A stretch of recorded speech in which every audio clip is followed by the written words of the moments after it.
तात्काळ नुकसान भरपाई देण्यात यावी, अन्यथा आम्ही आमरण उपोषण करण्याशिवाय आमच्याकडे दुसरा पर्याय राहिलेला नाही.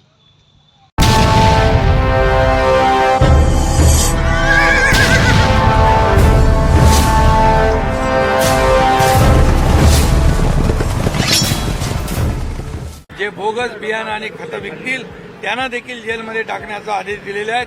कुणालाही सोडलं जाणार नाही आणि त्यामध्ये बिलकुल या जे सप्लायर ज्या कंपन्या आहेत या कंपन्यांना देखील त्यांच्यावर पण गुन्हे दाखल होतील. ज्या खोटं बियाणं बोगस खतं विकतात त्या कंपन्यांना पण सोडलं जाणार नाही. त्यामुळे शेतकऱ्याच्या जीवाशी खेळण्याचं काम कुणी करू नये. एकीकडे महाराष्ट्राचे मुख्यमंत्री एकनाथ शिंदे यांनी बोगस कीटकनाशक खत बी बियाणे पुरविणाऱ्या कंपनीवर कारवाई करण्याचे आदेश दिले, तर दुसरीकडे मंठा तालुक्यातील देवगाव खवणे येथील शेतकऱ्यांनी मंठा येथील अमृत बीज भांडार या दुकानातून सुमिमॅक्स कंपनीचे तणनाशक औषधे खरेदी केले. दुकानदारांनी सांगितल्याप्रमाणे पेरणीनंतर सोयाबीनच्या शेतात फवारणी केली. फवारणी केल्यानंतर 6 ते 7 दिवसांनी सोयाबीन पिकाची उगवणी झाली, परंतु ते पीक जळून गेल्याचे आढळून आले. ज्या शेतकऱ्यांनी संबंधित औषधांचा वापर करून फवारणी केली त्या शेतकऱ्यांच्या पिकाला धोका निर्माण झाला. सदरील बाब दुकानदाराला सांगितल्यानंतर त्यांनी यातून हात झटकला. याला कंपनी जबाबदार आहे याची तक्रार शासनाकडे द्यावी असे त्यांनी उत्तर दिले.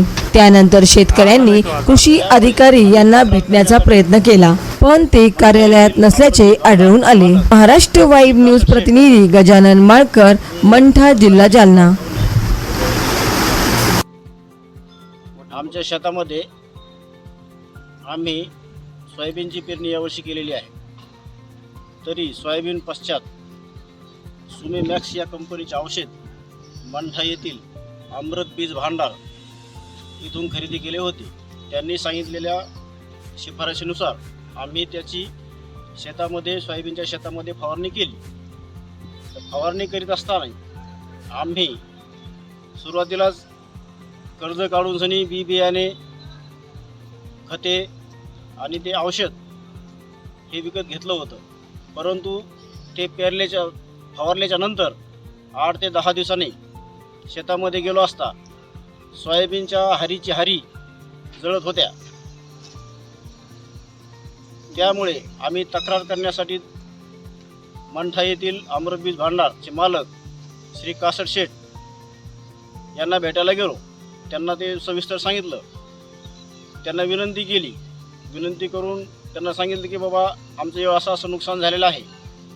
आम्ही बायाच्या अंगावरचे दागिने गहाण ठेवून पैसे आणले आणि पेरणी केली.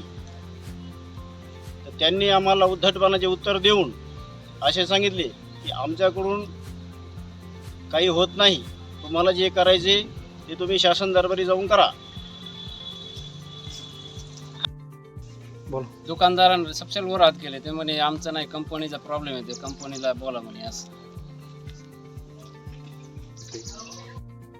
कोणत्या गावचे तुम्ही? देवगाव कोणी. देवगाव कोणी. अच्छा, कुठून?